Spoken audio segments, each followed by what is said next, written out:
Hi, everybody. Thank you so much for joining us today. We'll make a start as I know we've got quite a lot to get through. So this is the second time we've run one of these local authority workshops, and so we really hope you find it useful. We really would like feedback from everyone to see how we could improve them next time going forward. If an hour session is perfect or an hour and a half would be better. So just to introduce the layout of today and all our speakers, I'm Suzanne Gibbon. I'm the Let's Go Zero program coordinator here at Ashton. And so I'll do a quick introduction of Let's Go Zero and the campaign itself and what we offer schools. And then I'll pass on to Richard Hurst, who is going to talk about how they're engaging schools in Durham County Council. We'll have some time for questions directed at him, and then we'll talk to Adam Flint, who is the education manager from Keep Britain Tidy, who runs the Eco Schools England programme, and they've developed a brilliant new tool for schools to use, and I'll let him go into more detail about that. So welcome, everybody. Thank you for joining today. So just to give you a really quick overview of Let's Go Zero and what we're trying to achieve. Let's Go Zero is a campaign for all schools, colleges and nurseries across the UK to sign up to declare their intent and ambition to get to zero carbon, and to call on the government for support and funding to do so. We have 7 policy asks, which we believe will support schools in order to decarbonise their school estate and really put climate into the curriculum and empower their students and staff in taking action on the climate crisis. Ashton lead the Let's Go Zero campaign, but we're also backed by a huge coalition of organisations who all work behind the scenes developing resources to support schools in decarbonising. And some of them you can see on the top banner there. So we support schools through our lobbying and policy change, but also through our newsletters, through our signposting and guidance and competitions. We have our school webinars also, where we help signpost to different themes on how schools can take action on, say, energy or biodiversity.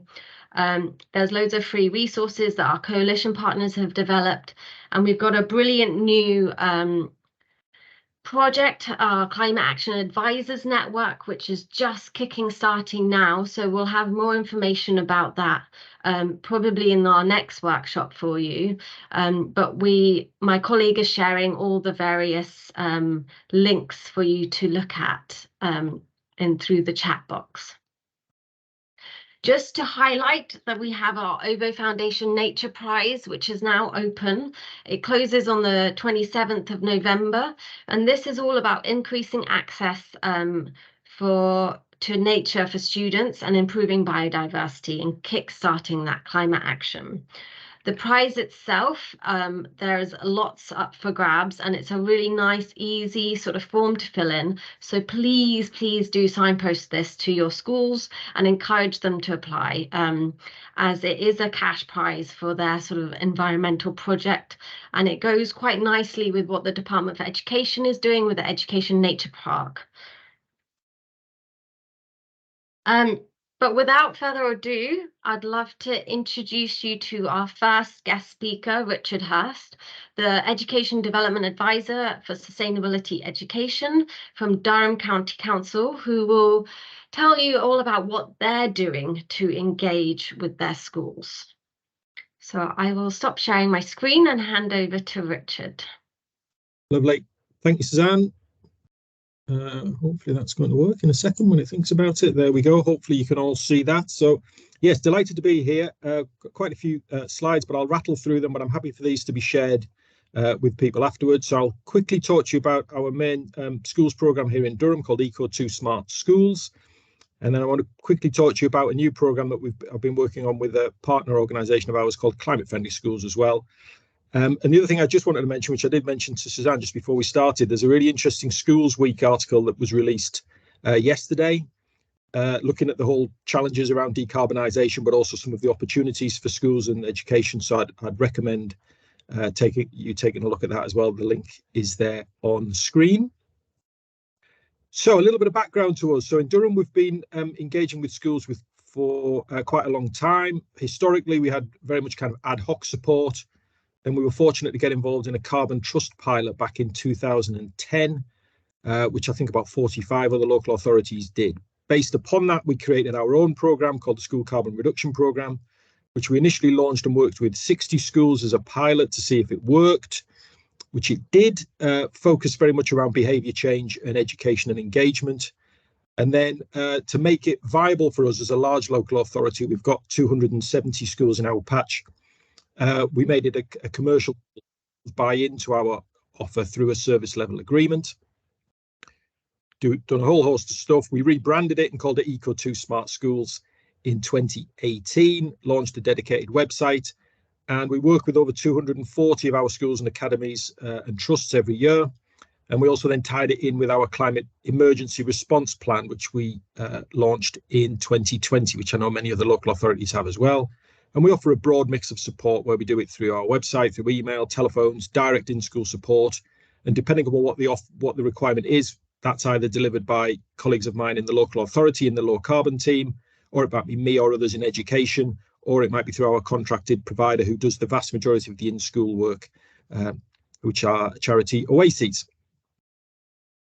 So I've got a slide here just looking at our council footprint. At the moment, how we work it is that the schools that are on our service level agreement are therefore included within our overall council footprint. So you can see there in that big chunk of green up in the top right, heat and that emissions from schools. So this is for our overall footprint for the local authorities, more than 25%. Another 11% there in terms of electricity use from schools as well. So it's a big issue for us. At one point, it was over 60%. For our buildings emissions, we're down to about 54% now in terms of emissions from our schools that are buildings related. But you can see it's really significant.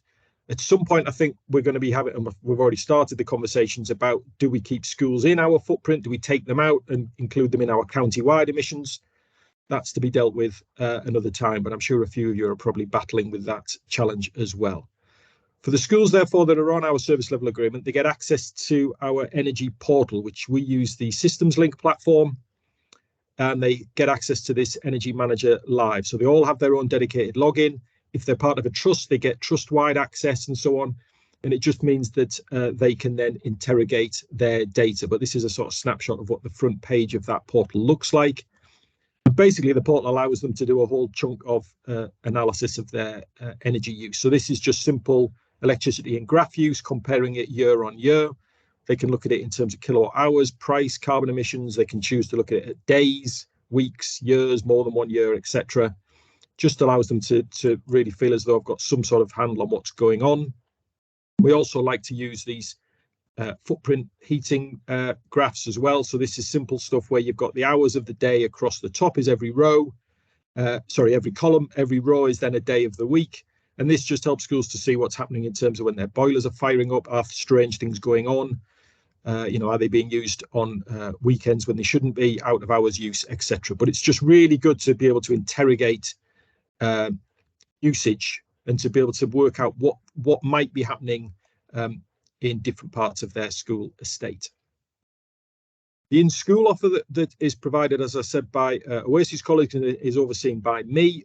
We now use a kind of credits model. So schools pay a different amount to be in our service level agreement. Secondary schools pay more than primaries. Special schools pay a little bit somewhere in between. And therefore, for that, they can choose what they want for their support for that year. So they get a kind of basic standard model in terms of energy support and a few other things. And then if they then want to focus on specific things for that year, they can choose to do that. And that's working well for us.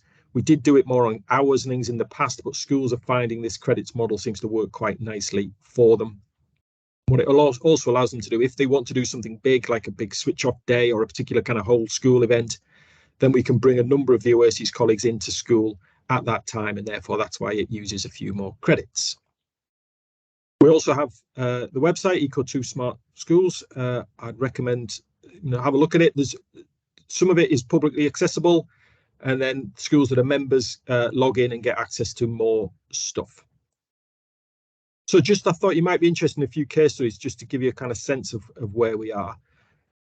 This one was the kind of largest we've done in terms of really trying to support whole school decarbonisation. So it's the first one that we managed to get money from the public sector decarbonisation scheme run by Salix. It was a small primary school that was having a nightmare with its heating, oil fired, out in the sticks, up in the Dales of Durham. Working closely with our engineer colleagues and so on within the low carbon team, we managed to secure some funding to move to air source heat pumps to do a major retrofit in terms of the lighting, but we had difficulties with that because it was asbestos, so we had to find a new way of putting in LED lighting without going up into the roof spaces and so on, which was challenging, but ultimately worked out very well. And then added in some new radiators, a bit more insulation, a little bit of double glazing and so on. But all of that was challenging and new for us, but we managed to make it work, and it's had a huge impact. Oh, and we put a solar PV array as well on the school grounds. We couldn't put it on the roof, so we managed to eventually, after some struggles with Sport England, get a ground-mounted PV array to power that heat pump, and it's had a huge impact on the school. Massive decarbonisation, significantly saved them money, and fundamentally, from the school perspective, the school is now warmer and consistently more warm than it used to be. So they are delighted. Another level is one just looking specifically with solar PV. We've worked with Solar for Schools on a number of schools across the county. This was one of our more recent ones. Fairly large scale, 126 panels for a small, relatively small primary school.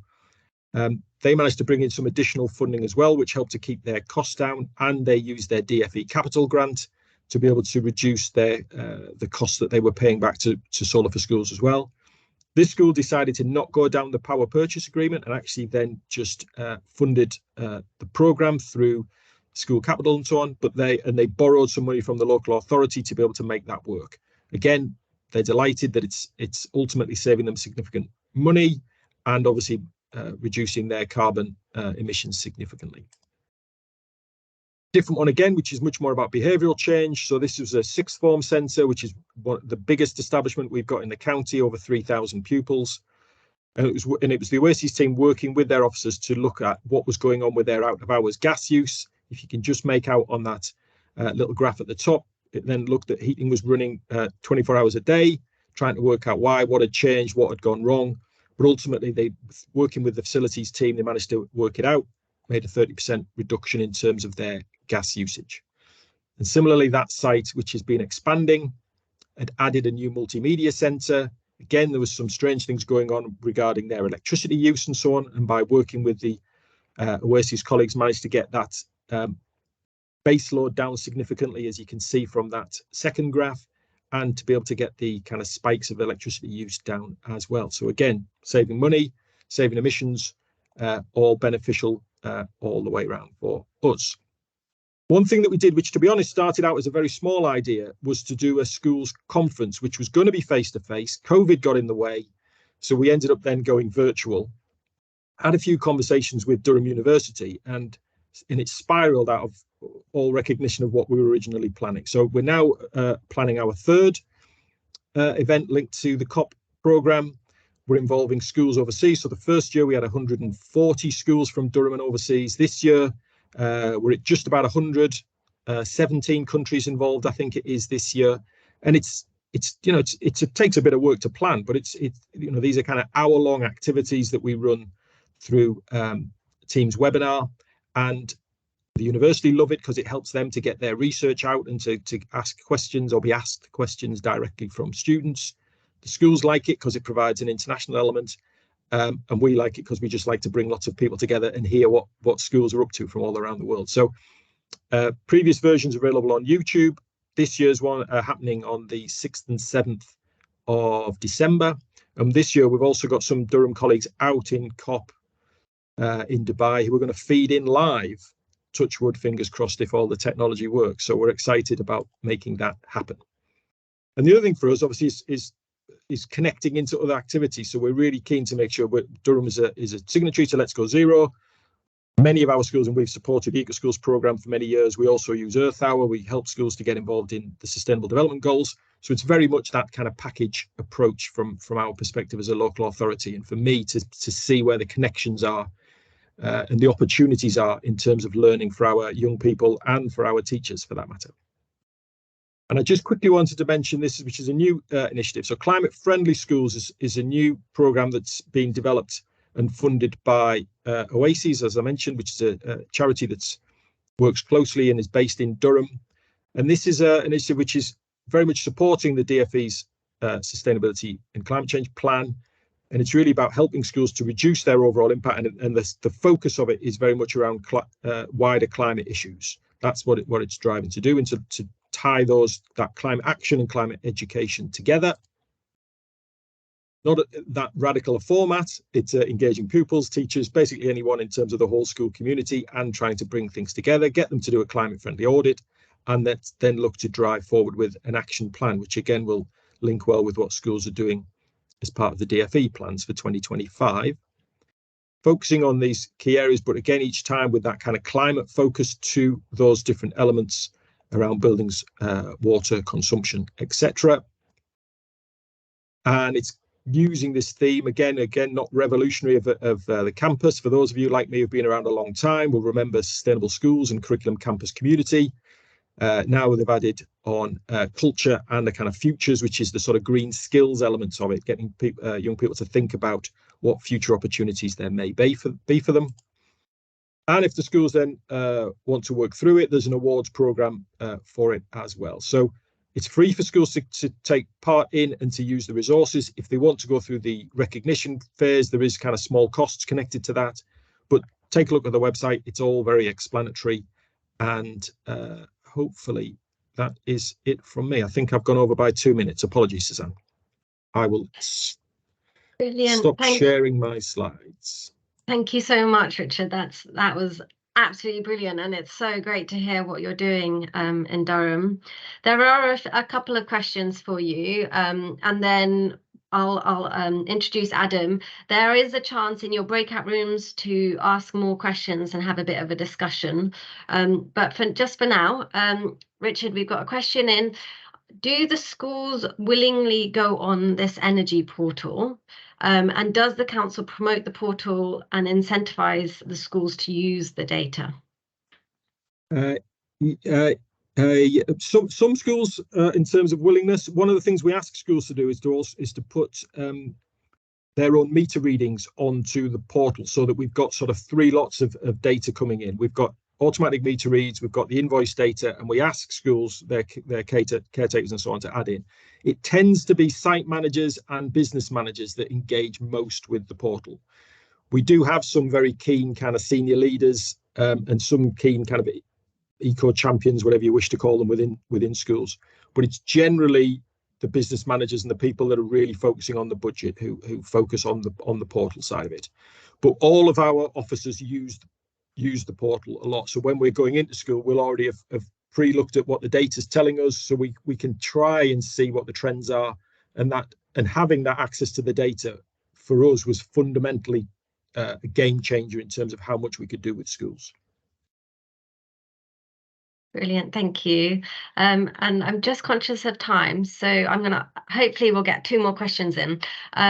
But one question is, I'm assuming this is about the online COP events. Is it open to schools outside of Durham also? It is. There's a small charge if schools outside of Durham want to get involved with it, because we do it through a service level agreement. But if people want to chat about that, I'm happy for them to contact me and we can discuss that separately. Brilliant, thank you, Richard. And just to let everyone know, we will share Richard's slides around. He's agreed to that, so thank you for that. They are packed with information. Final question for you, Richard, is what advice do you have for different council departments, for example, education or low carbon departments, working in partnership and breaking out of their silos? Interesting. Well, I'm guessing if you're an authority that's declared a climate emergency, then that's often the best platform to try and get people to come together. I think I'm fortunate in that I sit within education. I think I'm one of the few climate people that has that, that ultimately reports to the Director of Education. So that does give us, does give us an advantage of having that kind of strategic approach to it, I guess. But the key bit for us all, and obviously staff change and structures change. The key is just trying to regularly get people in a room, whether it's virtual or whether it's face to face, to just say, what are you trying to do? How do we try and make this better? Durham isn't perfect by any means. We still keep getting slightly left field things happening when a boiler will get replaced that we didn't know was going to happen. And why is that being done? And why are you replacing it with gas when we could have done something else? We still get those quirks. And as a large local authority, it can be quite difficult. But then similarly, small authorities have the challenge of less capacity. And how do we, there isn't an ideal solution. And I think as multi-academy trusts become bigger and bigger and more powerful, and how they are going to centrally coordinate for their own trusts, then that is adding an extra level of complexity for us, certainly. No, brilliant. Thanks, Richard. I think that's great advice. Just get people talking to each other in a virtual room or physical room. No, brilliant. I'm just conscious of time, so I would like to hand over to our next presenter, Adam Flint from Keep Britain Tidy, who's got amazing news about a new tool that will be available for schools to use. So Adam, over to you. Thank you very much. Right, let's get the slides going. That was really fascinating, Richard. Really, really interesting to hear what you said. So thank you for that. So what I'm here to talk about is what we're calling Count Your Carbon, which is a brand new initiative. It's essentially a comprehensive carbon footprint calculator for schools. So I'm going to give you some more information about that. So it's been developed by Keep Britain Tidy. So I'm the education manager at Keep Britain Tidy, and at Keep Britain Tidy, we run the Eco Schools program. So if you've not heard of Eco Schools, we are a framework, an education program that enables schools to increase the amount of sustainability that goes into their learning, but also across their site as well. We literally last week passed 13,000 registered schools with the program. So that's schools, nurseries, and colleges, I should say. So that's almost 50% of the schools in the country. So this is a project that we're managing, but we have been supported by Let's Go Zero, who've been amazing partners on the project with us. So we're really thankful for that. This tool is being developed in partnership with an organization called Arete Zero Carbon. So Arete are a net zero company who work not just nationally, but internationally. They recently footprinted KFC's entire emissions and created their recommendations for them. And it's going to be a website, that's accessible for schools, and it's going to be built by an organization called Carbon Creative. So what is Count Your Carbon? So essentially, it is a comprehensive carbon footprint calculator for schools. And what separates it from the vast majority of things that are out there is that it's going to map across all three emission scopes. So not just electricity and not just fuel, but we are going to go into the great unknown of scope 3, which will include everything from supply chains to food to waste to transport. It's going to be hosted on a separate page, as I've already noted, and it's actually going to be free and open to all UK schools.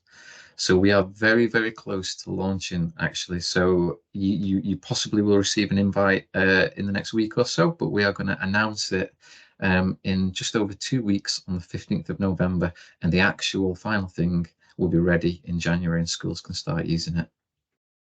So a bit more information. So from the perspective of schools, they can register and log into the new website, and then they will be asked to input a series of data points and information prompted by questions. What they will then get, and I've actually got some screenshots from the in development website to show you at the end, they will then get their carbon footprint as a whole. Then they will get that figure itemized across the 4 key emission strands that we've pulled out, and then they will get a second set of recommendations, which is going to outline how they can start to bring their emissions down. We're not going to go as far as say this is a climate action plan, because every school is a very individual setting, but this is going to give you a lot of content that could go into your climate action plan.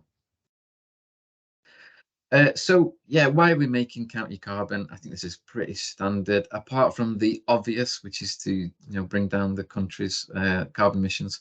But the big things, of course, are that schools by 2025 are expected by government to have a climate action plan and a sustainability lead as well. And of course, many of you, local authorities, have declared climate emergencies and are really focusing on supporting your schools.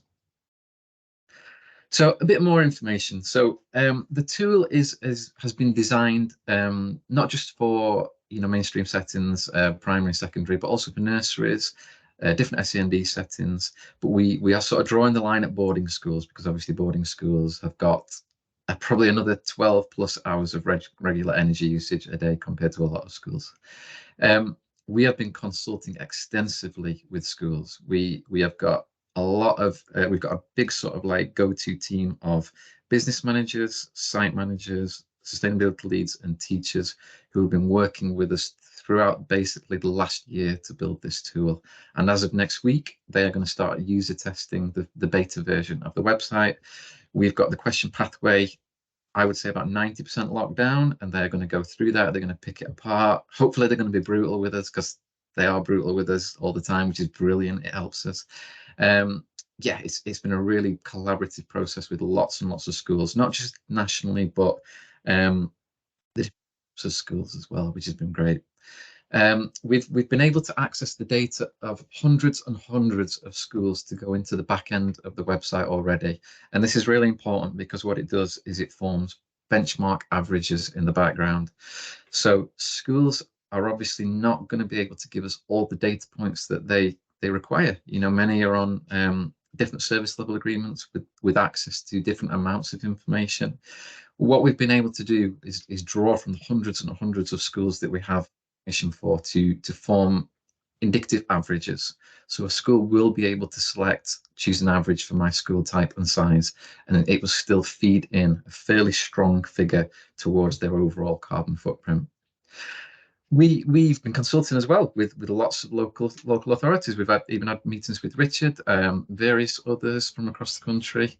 And in terms of how many times a school can hop onto the website and do a calculation, they can do it as many times as they like. However, we recommend doing one per year, because we challenge them to go away and then start making changes based on their findings, and those changes are going to take time to actually start to be visualized and make an impact. So if you're doing a calculation every 2 months, you're not really going to see much of a change, I would say. So we've got the website at a fairly good point. So I've pulled 3 screenshots from it just to show you. So a school will log in, they'll then get a dashboard. We'll be able to start and continue with an existing report. So it will auto-save as well, of course. They can download their historic reports. There'll be a representation of the previous reports mapped against each other. Different user levels are going to be built in. So at first, we won't have an overriding user level for local authorities and multi-academy trusts, but we are going to build that in. So for example, if you are the sustainability lead at Oasis Academies, for example, Jessica, who's supported us quite a lot, we're going to give her a login where she can log in eventually, and she'll be able to see all 53 schools that input their data, and she'll be able to pull averages and pull a downloadable CSV where you can see everything. And it will be a similar functionality for you as local authority leads as well. It's a big job, of course, so it's probably going to take us another 3 to 6 months to add that user level, but it's going to happen. And then this is sort of like the results interface. That is not a real result, by the way. That would be catastrophic. But yeah, so a school will be able to see the current one. Then they'll be able to see how it's developed over time and how it breaks down. So you can see those 4 key categories. So energy, utilities, that's not the final term we've actually gone for, by the way. So it's energy, waste, and water is category 1. Transport is category 2. Food is category 3, and then other will include largely procurement lines, because procurement is absolutely massive, as we're finding. So that's an important thing. So in a couple of weeks, when we actually announce the tool properly, Arete have been able to calculate a really strong indicative, but very, very strong projection of what they believe is the nation's carbon footprint across the school's estate, how that footprint breaks down across the different emission strands for the different school types, and even they've actually mapped it down to emission per pupil as well. So there's a really, really fascinating data set that even now we are able to present to you when we launch in a few weeks. And it's a bit mind-blowing actually what they've found out.